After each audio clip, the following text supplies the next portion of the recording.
Baik. Kabar baik, tapi kalian mau nanya kabar ibu? Coba ditanya nggak? Gimana? Parah banget. Lu nggak ditanya kabarnya? Ibu apa kabar ibu? Lu masih bete. Kabar ibu baik, alhamdulillah ya.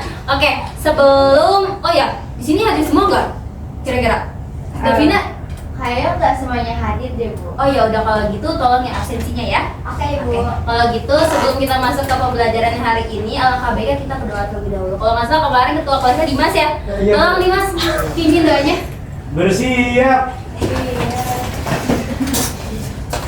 Mari teman-teman, sebelum kita melaksanakan belajar pada hari ini, ada baiknya kita berdoa tentang gambaran kita masing-masing. Berdoa mulai.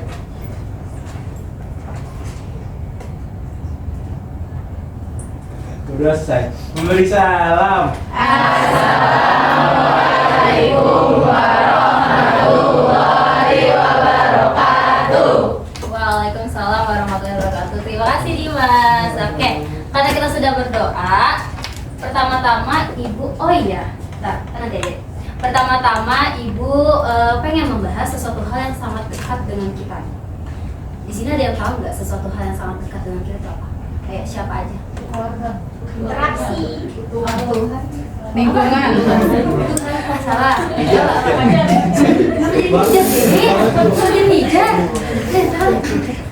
Ayo, Masyarakat. salah. Oke, salah semuanya ya. Jadi yang benar itu adalah kemiskinan. Jadi sesuatu hal yang sangat dekat dengan kita adalah kemiskinan. Sebenarnya itu nggak cuma itu aja. Jadi nanti kalian tuh akan melihat bagaimana sih sosiologi ini tuh bekerja sama dengan ilmu-ilmu lainnya untuk apa? Membahas fenomena sosial, salah satunya kemiskinan tadi. Ya, jadi tujuannya tuh simpel aja. Nanti kalian akan ngerti, nanti kalian tuh akan paham kenapa fenomena sosial kayak kemiskinan ini tuh nggak bisa loh dilihat dari satu sudut pandang aja, ya kan? Oke, di sini ibu mau nunjukin bentar. Ini ya.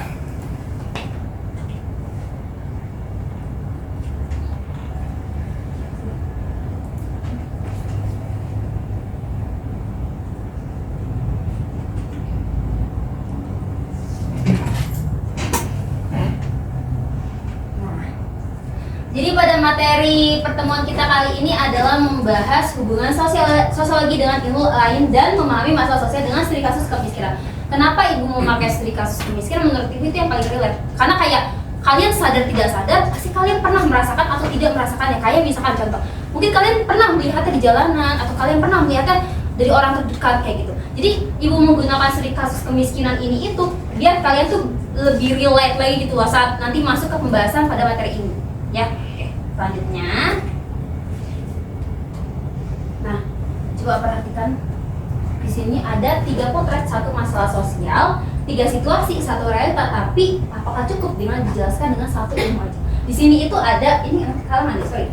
Di sini itu ada anak jalanan yang pasti sering kalian lihat kalau misalkan kalian tuh lagi di jalan raya atau apa gitu kan. Terus juga di antri sembako, antri bantuan kayak gitu. Lalu ada kepadatan penduduk yang biasa kita temui di Gang Senggol di daerah Jakarta ya. Nah, di sini kalian ibu ingin meminta kalian untuk merasakan apa yang kalian lihat di sini. Jadi jangan jawab benar dulu, tapi gunakan perasaan kalian kayak feeling first gitu. Logikanya nanti dulu ya. Empatinya dulu, betul. Ya siapa? Ada yang bisa menyampaikan apa yang kalian rasakan? Ya bisa apa? Kayak kasihan sih Bu, kayak kekurangan gitu kadang. Oke, itu hal yang wajar, kasihan. Lalu ada lagi? Apa? Kayak padat banget sih Bu, kelihatannya sumpah. Oh iya, berarti kamu lihat kayak gini. Oke, bagus. Berarti kalian itu mempunyai empati ya. Nah, kalau menurut kalian dari sisi sosiologi untuk membahas struktur sosialnya aja itu cukup gak sih? Apa nih, Lal? Enggak Bu, soalnya kan berkaitan juga dengan pekerjaan dan pemerintah.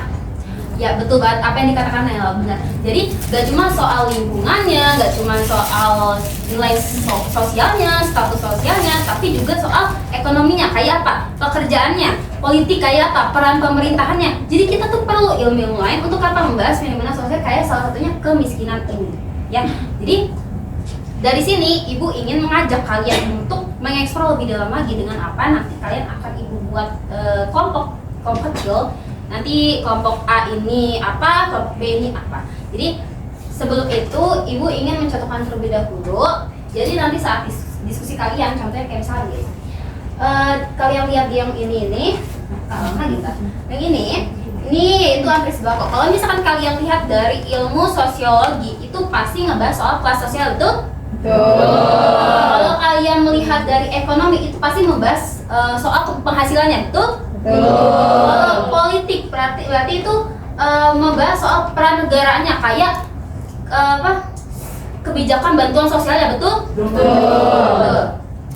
Jadi di sini nanti kalian akan ibu suruh untuk diskusi ya. Nanti kelompok A itu kelompok ini itu akan ibu kasih beberapa ilmu pendamping sosiologi.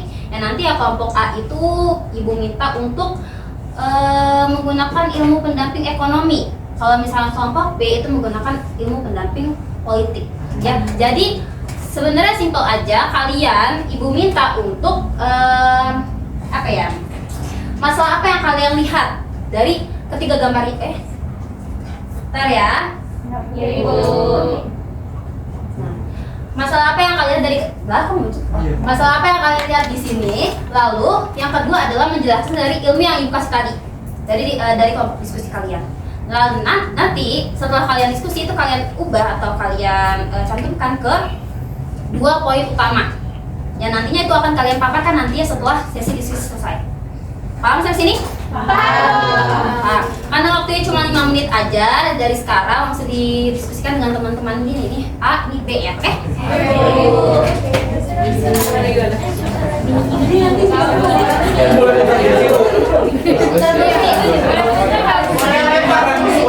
Jangan dong ya. Kalau tuker kursi kayak gitu kayaknya iya takutnya nanti aku kesian. Kalian mau beres sama nanti sukanya. Aku jadi fit. Ayo ngomong aja lah. Ya, ini kalian ngebahas apa? Ya, ibu aja ya. Ibu apa? Apa itu sih? Ibu jadi kalau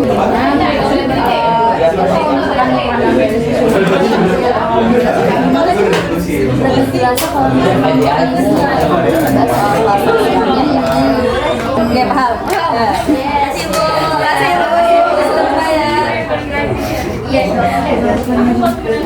Ini ngebahas apa kelompok ini?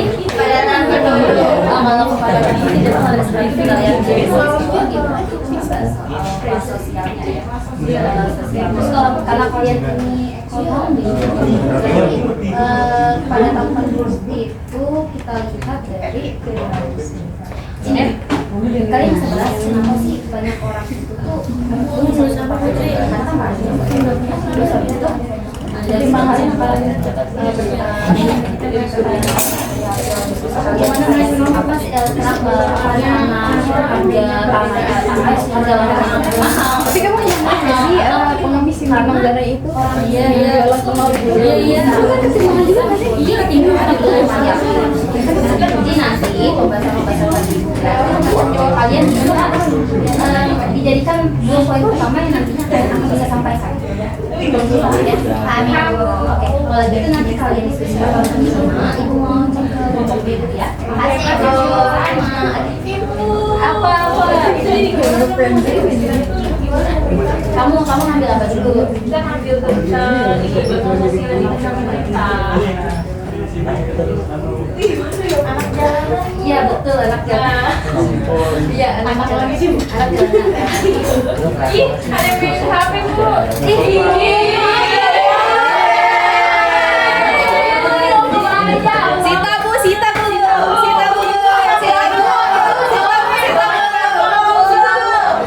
yang banget. Ya ampun. Kan tadi dikasih ibu Ibu itu dia gorengnya banyak banget ya. ya nggak apa-apa itu kan aksesoris ibu juga mau. Ini yang mau make up. Siapa Dimas yang mau make up?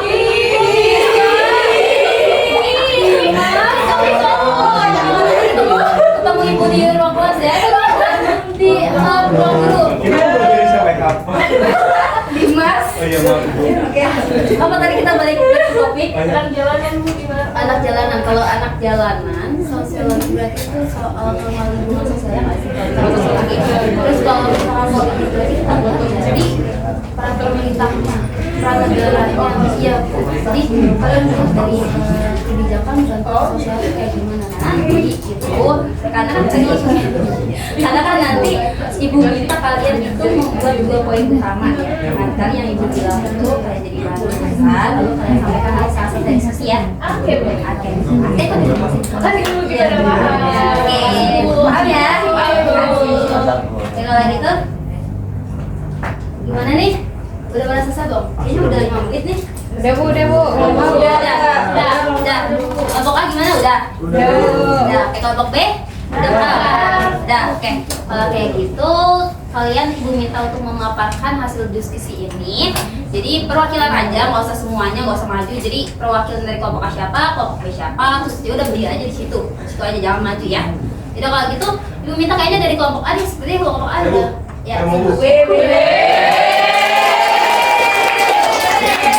Ya boleh.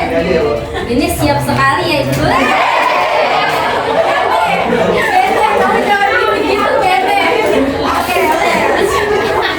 Hasil diskusi dari kelompok A. Dengarkan ya. Kami lihat sih kemiskinan yang tadi ini dari pandangan sosiologi, sebagaimananya juga masyarakat terjebak dalam kelas sosial bawah. Maaf ya ini dulu. Iya. Oke, silakan. Nah, Ini masyarakat terjebak dalam kelas sosial bawah. Lalu dari ilmu pendampingan ekonomi ya Bu tadi. Yang ini kelompok A. Lalu poin selanjutnya dari sisi ekonomi karena kurangnya lapangan kerja dan inflasi yang tinggi Bu. Itu berikut hasil dari diskusi kelompok A. bagus banget. Jadi kalau menurut ibu ya kelompok B ini kayak makalah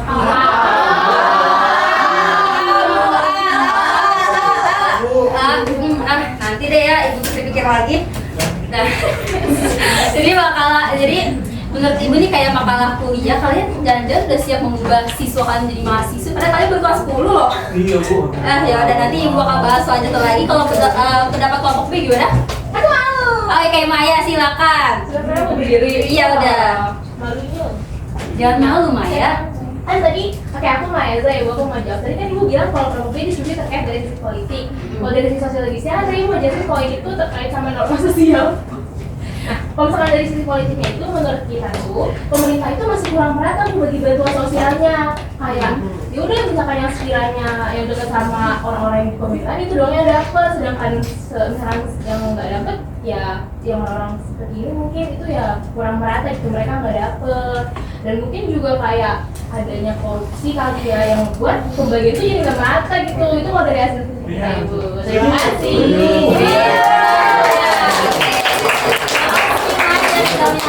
Mewakili. Apa kenapa kamu kok tiba-tiba berantem? Udah, jangan berantem. Iya bener Dimas. Saya ketua kelas Bu. Iya betul. Kamu mendiskusikan. Oke.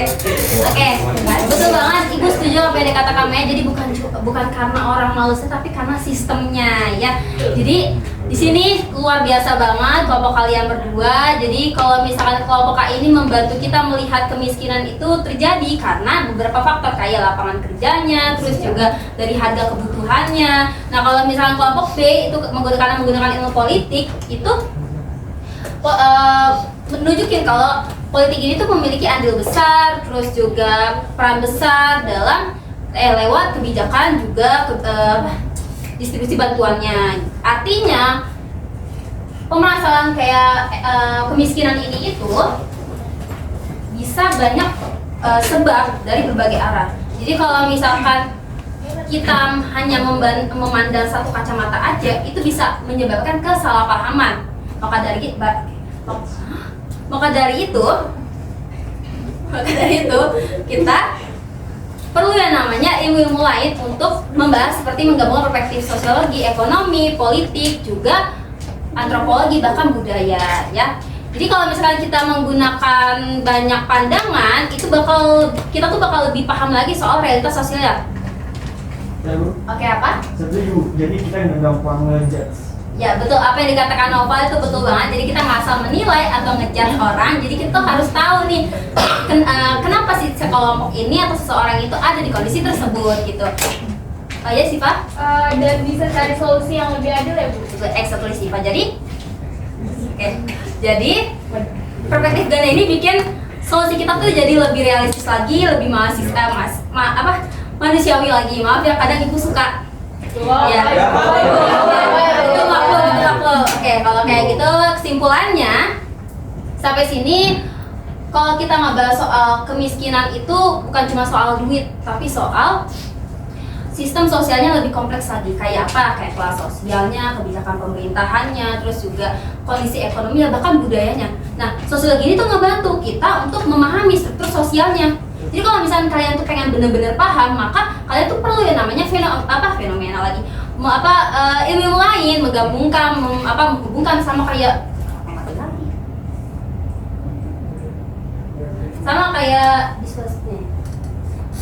dengan materinya ya, hubungan sosiologi dengan ilmu lain dalam masalah sosial itu perlu. Kenapa? Biar kita nggak terjadi yang namanya kesalahpahaman ataupun bias. Jadi kita perlu untuk memahami, untuk melihat fenomena sosial dari masyarakat kita itu perlu namanya ilmu lain untuk menghindari yang namanya kesalahpahaman ya. Sampai sini paham? Paham. Ibu mau refleksi sebentar aja. Jadi kalau misalkan kita memahami fenomena sosial, kita perlu menggunakan banyak ilmu untuk menghindari yang namanya kesalahpahaman. Betul. Kalau gitu, karena dari sini kalian sudah sepertinya memperlihatkan bahwasannya kalian semua ini paham semuanya, paham apa yang ingin ibu sampaikan pada materi hari ini. Maka dari itu ibu akan memberikan Apa tuh?